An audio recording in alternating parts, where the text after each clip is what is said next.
Board परीक्षा में यदि आपसे पूछा जाए कि बिंदु A0 0B तथा 1 1 संरेख हो तो सिद्ध कीजिए 1/a प्लस 1/b बराबर 1 है। पहले संरेख का मतलब समझ जाओ, संरेख का मतलब है क्या भाई।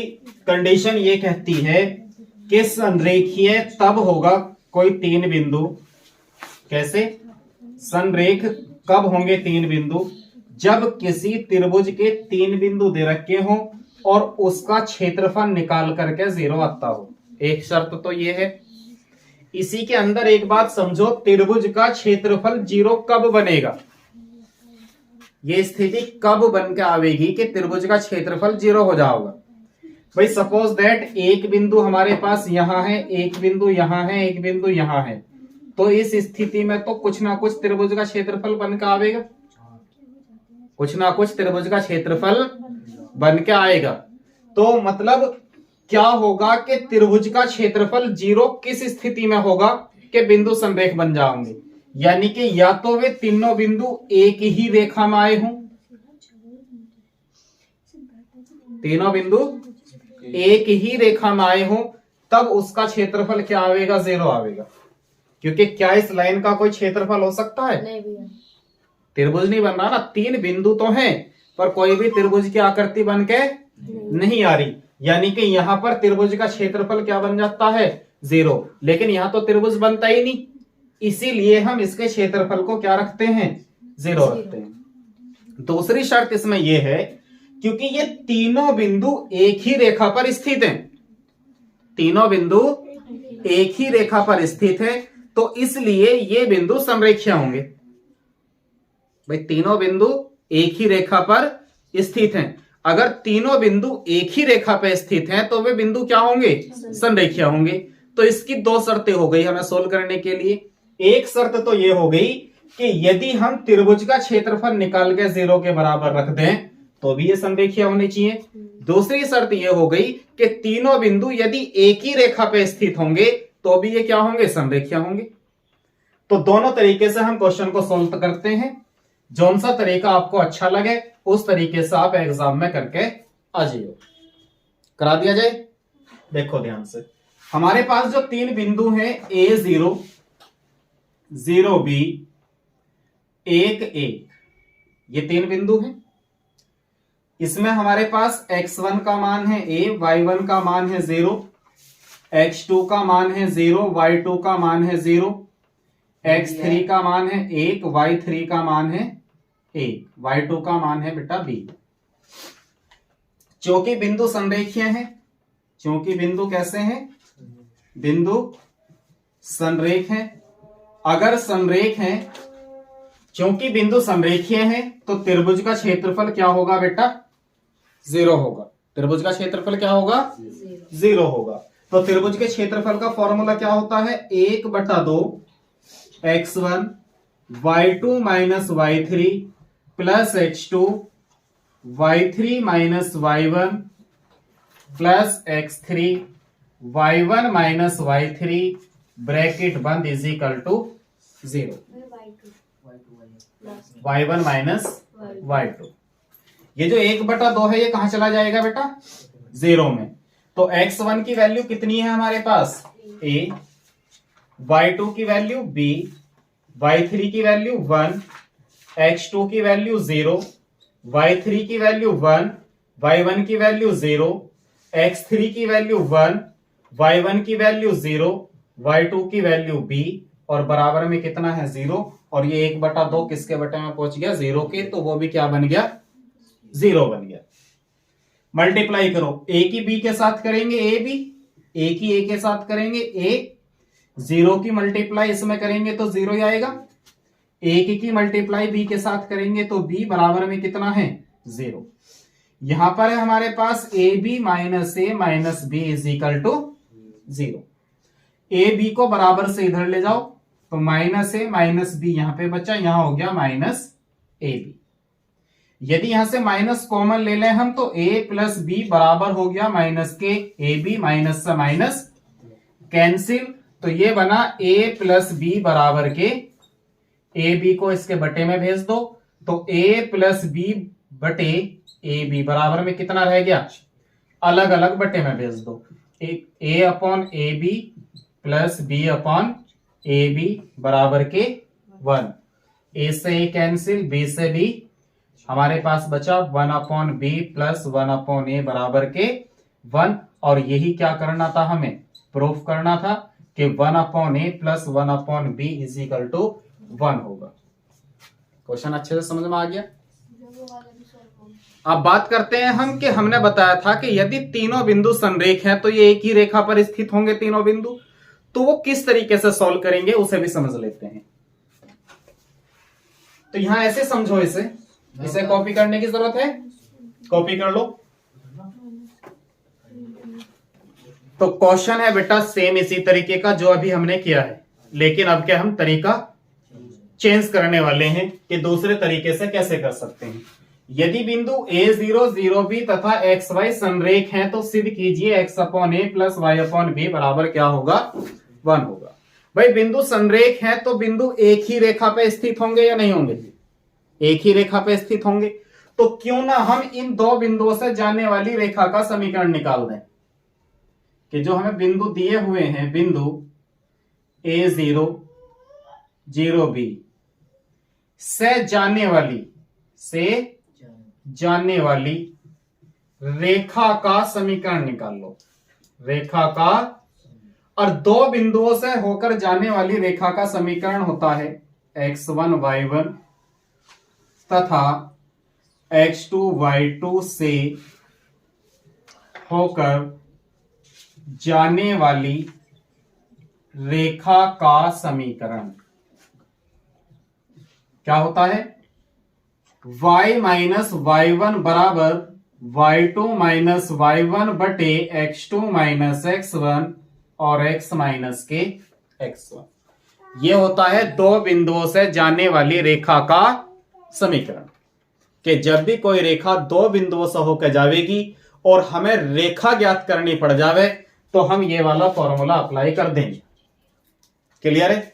मान रख के देखते हैं इसमें y माइनस y1, x1 ये रहा, y1 ये रहा, कितना है 0, y2 माइनस y1 यानी कि b minus 0, x2 minus x1 यानी कि 0 minus x minus x1, x1 का मान कितना है a। हमारे पास बचा y बराबर b upon a x minus के a, क्रॉस गुना कर दो, ay बराबर bx minus A B, bx minus A B. अब यहां ध्यान देने की बात यह है जो a है यो माइनस का है, इस चीज का है, तो इस माइनस के a की गुना इधर हुई तो ये माइनस का बन गया। इस ए बी को इधर ले आओ और इसे ए वाई को इधर भेज दो तो bx प्लस कितना हो गया ए वाई। तो अब हमारे पास जो समीकरण बन के आया वो आया ए वाई प्लस बी एक्स बराबर के ए बी। अब इसी रेखा पे तीसरा बिंदु और है जो कि एक्स वाई है, क्या है वो स्थित है। तो समीकरण में चूंकि यहां एक्स वाई दे दिया तो हम इसे कैपिटल एक्स वाई ले लेंगे। कौन सा, कैपिटल एक्स वाई, केवल पहचान के लिए, क्योंकि अगर वो बिंदु यहां कुछ और दे देता तो वो एक्स वाई के स्थान पर रख देते। तो पहचान करने के लिए हमने इसे ले लिया बड़ा एक्स वाई, ताकि केवल पहचान हो सके कौन सा एक्स चल रहा। यहां तक बात समझ गई। तो ये हो गया कैपिटल वाई और कैपिटल एक्स।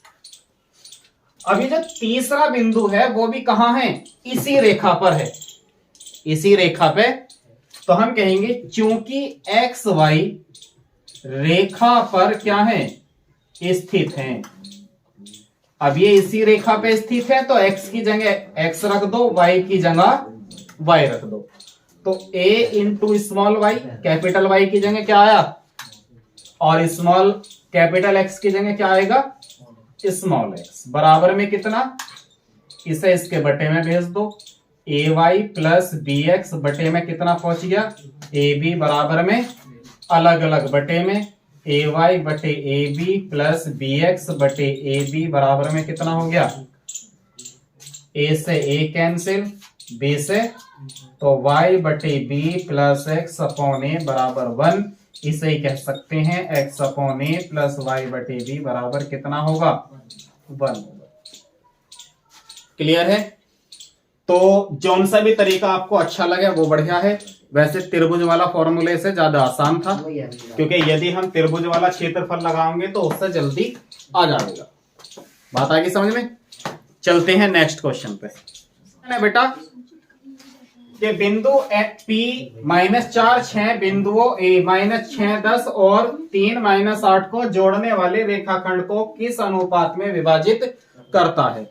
यदि हमसे वो अनुपात पूछ ले किस अनुपात में विभाजित कर रहा, तो पहले देखेंगे कौन से बिंदु है विभाजन। विभाजन बिंदु है जी हमारे पास में -4 और 6, जो कि किसका मान होता है, एक्स वाई का। किसका मान होता है, एक्स वाई का मान दे दिया -4 और 6। उसके बाद ए और बी दे रखा। ए है हमारे पास -6 10 और बी है हमारे पास 3 -8। मतलब x1 y1 का मान है हमारे पास -6 और 10, x2 y2 का मान है हमारे पास 3 -8। किस अनुपात में विभाजित करता है? मान लेंगे अनुपात जो है वो k अनुपात 1 है। कितना है? k अनुपात 1 है। तो विभाजन बिंदु के निर्देशांक क्या होते हैं? विभाजन बिंदु के फॉर्मूला तो याद है आपको, क्या होता है, mx2 प्लस nx1 बटे m plus n my2 plus ny1 बटे m प्लस। अब विभाजन बिंदु के निर्देशांक कितने दिए हमें, -4 और 6। m का मान कितना है जी, k। x2 का मान कितना, 3। n का मान 1, x1 का मान -6 बटे m plus n, m k plus 1। m कितना, k। y2 कितना, -8। n कितना हमारे पास, n 1। y1 कितना है, 10 बटे m प्लस n यानी कि k प्लस। तो -4, 6 बराबर 3 की गुना करेंगे 3 के, 6 एकम 6 बटे k प्लस 8 की गुना करेंगे 8 के प्लस 10 एकम 10 बटे k प्लस 1। यहां से कर देंगे बेटे इनकी तुलना। क्या कर देंगे, तुलना करने पर कि पहला बिंदु इस पहले बिंदु के बराबर होगा।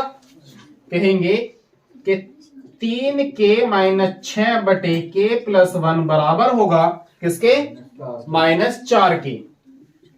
क्रॉस गुना करेंगे 3k -6 बराबर 4 की k में करेंगे 4k, 4 एकम 4, 4 इधर ले आओ, 3k प्लस 4k बराबर 6 इधर गया, 6 माइनस के 4, 6 में से 4 गए और 4 और 3 7। तो k बराबर कितना आ गया, 2/7। तो k का मान 2/7 है, यानी कि जो इसका अनुपात बनेगा वो कितना बनेगा, 2:7। बात समझ में आई या नहीं आई? तो अगर अनुपात ज्ञात करवाएगा तो हम इस तरीके से अनुपात ज्ञात कर देंगे। देखते हैं इस एक्सरसाइज से एक क्वेश्चन और फिर हो जाता है इस चैप्टर का समापन। एक्स वाई में एक संबंध ज्ञात करना है जिसमें 1 2 0 0 और एक्स वाई क्या है, संरेख हैं। अब यदि बिंदु संरेख हैं तो अभी हमने पढ़ा है कि उसके जो त्रिभुज का क्षेत्रफल होगा वो शून्य होगा, या तीनों बिंदु जो हैं एक ही रेखा पर स्थित होंगे। बात समझ रहे हो? चलो जी, तो हम क्या काम करते हैं, जो बिंदु दिए हैं हमारे पास में 1 2 0 0 और एक्स वाई, तो हमारे पास x1 और y1 का मान मिल गया 1 और 2, x2 और y2 का मान मिल गया 0 0, x3 और y3 का मान मिल गया x और y। अब चूंकि बिंदु कैसे हैं भाई, बिंदु कैसे हैं, संरेख हैं, तो इसका अर्थ हुआ कि त्रिभुज का जो क्षेत्रफल होगा वो क्या होगा, 0 होगा।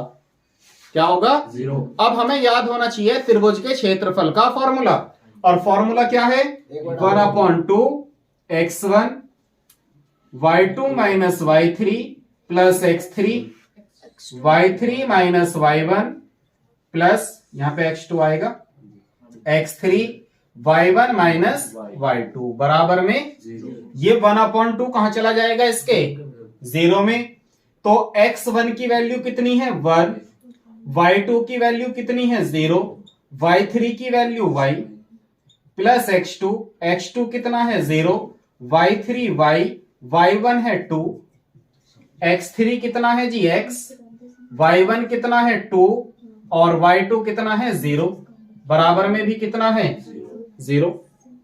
1 की मल्टीप्लाई y में करेंगे माइनस y प्लस 0 की मल्टीप्लाई इसमें होगी तो 0 हो जाएगा और x की मल्टीप्लाई 2 में करेंगे तो 2x बराबर में, तो हम कहेंगे 2x माइनस y बराबर कितना होगा। तो x y में जो संबंध बन के आया वो क्या बन के आया 2x माइनस y बराबर 0। इसी को लिखा जा सकता है 2x बराबर y, क्योंकि y इधर जाएगा तो प्लस में हो जाएगा ना। आगे बात समझ में। चलते हैं एक क्वेश्चन और देख लेते हैं इसका क्या है। पहले तो हमारी समझ में बेटा क्वेश्चन आना चाहिए, क्वेश्चन कहना क्या चाह रहा। इसने कहा है क्या बिंदु A 2 3 माइनस 2 3 और 2 3 एक त्रिभुज बनाते हैं।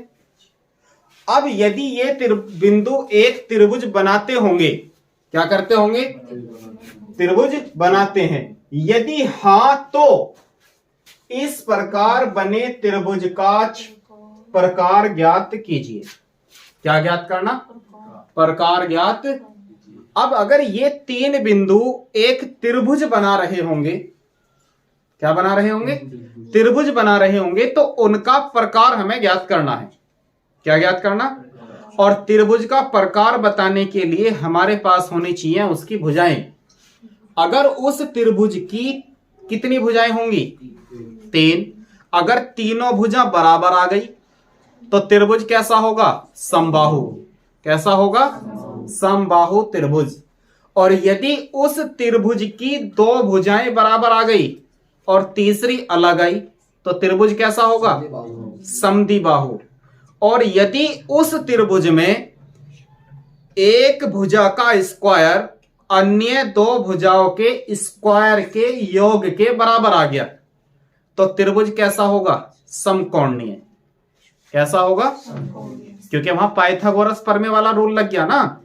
एक भुजा का स्क्वायर यानी कि बड़ी भुजा का वर्ग और अन्य दोनों छोटी भुजाओं के वर्गों का योग, अगर दोनों बराबर आ गया तो उस दिशा में क्या होगा, कैसा त्रिभुज होगा समकोणीय त्रिभुज होगा।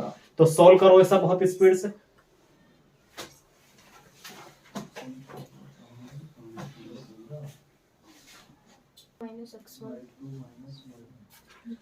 तो भाई हम सबसे पहले निकाल लेते हैं ए बी सी, यानी कि ए बी के बीच की दूरी, बी सी के बीच की दूरी और सी ए के बीच की दूरी।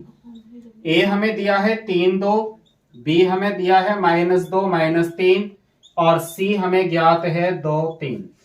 तो हम निकालते हैं ए 3 2 और बी के बीच की दूरी। तो ए बी के बीच की दूरी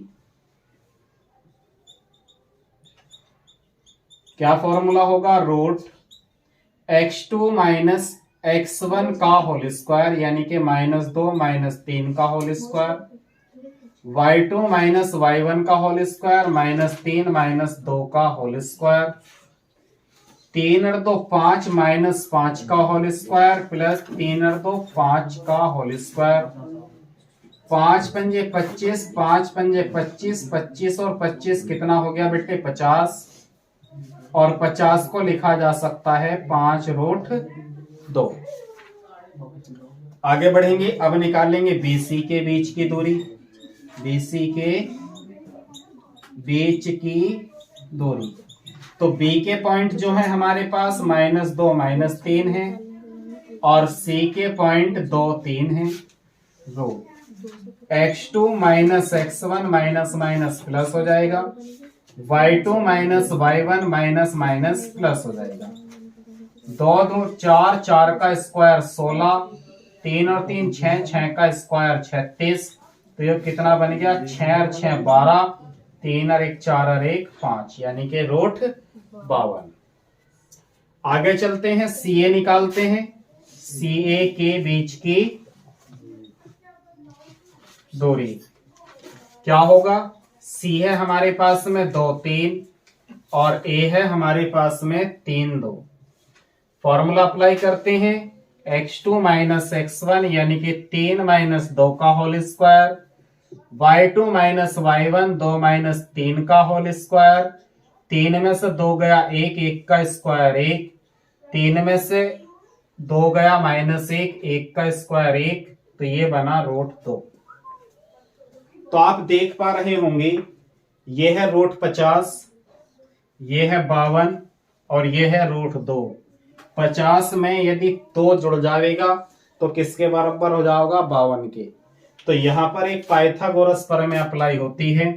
BC का स्क्वायर बराबर है यहाँ AB का स्क्वायर प्लस CA का होल स्क्वायर। देख लो चाहे, BC कितनी है? √52, तो √52 का स्क्वायर होगा। AB कितनी है हमारे पास? √50, तो √50 का स्क्वायर, और CA कितना है? √2। स्क्वायर से रूट क्या हो गए? कैंसिल, तो 50 प्लस 2, 50 और 2 कितना बना? 52। तो दोनों साइडें बराबर होगी, तो योग क्या बनाता है? एक समकोण त्रिभुज बनाता है। अतः यह एक समकोण त्रिभुज बनाता है। बात समझ में आ गई बेटा या नहीं आ गई? कोई दिक्कत? कभी कभी क्वेश्चन आपसे पूछा जा सकता है कि एक चतुर्थांश के शीर्ष दे देगा और उस चतुर्थांश को पूछेगा कि बताओ ये एक वर्ग के शीर्ष है, मतलब 4 बिंदु दे देगा A B C D, और आपसे क्वेश्चन कर सकता है कि ये वर्ग के शीर्ष हैं, आयत के शीर्ष हैं, समांतर चतुर्भुज के शीर्ष हैं, मतलब ये किस आकृति के शीर्ष हैं। तो आप वहां से डिस्टेंस निकालोगे, पहले AB, फिर BC, फिर CD, फिर DA। अगर चारों भुजाएं बराबर आई तो वे एक वर्ग के शीर्ष हैं। अगर आमने सामने की 2 भुजाएं बराबर आई तो वे आयत के शीर्ष हैं। किसके शीर्ष हैं? आयत के, क्योंकि आमने सामने की भुजाएं बराबर हो जाएंगी ना उसमें। बात आगे समझ में? तो ये ध्यान रखेंगे। और त्रिभुज की मैंने आपको बताई दी, यदि किसी एक बड़ी भुजा का वर्ग अन्य 2 भुजाओं के वर्गों के योग के बराबर बैठ रहा है तो वो समकोण त्रिभुज के शीर्ष है। और किसी त्रिभुज में 2 भुजाएं बराबर आ रही हैं और एक भुजा अलग है तो वो समद्विबाहु त्रिभुज के शीर्ष है। और यदि तीनों भुजाएं बराबर आ रही हैं तो वो समबाहु त्रिभुज के शीर्ष हैं। चैप्टर में अब कुछ नहीं बचा है, इसमें जितना था इसमें सब कुछ करा चुके हैं। अब देखते हैं नेक्स्ट चैप्टर को। मिलते हैं नेक्स्ट टॉपिक के साथ बहुत जल्द।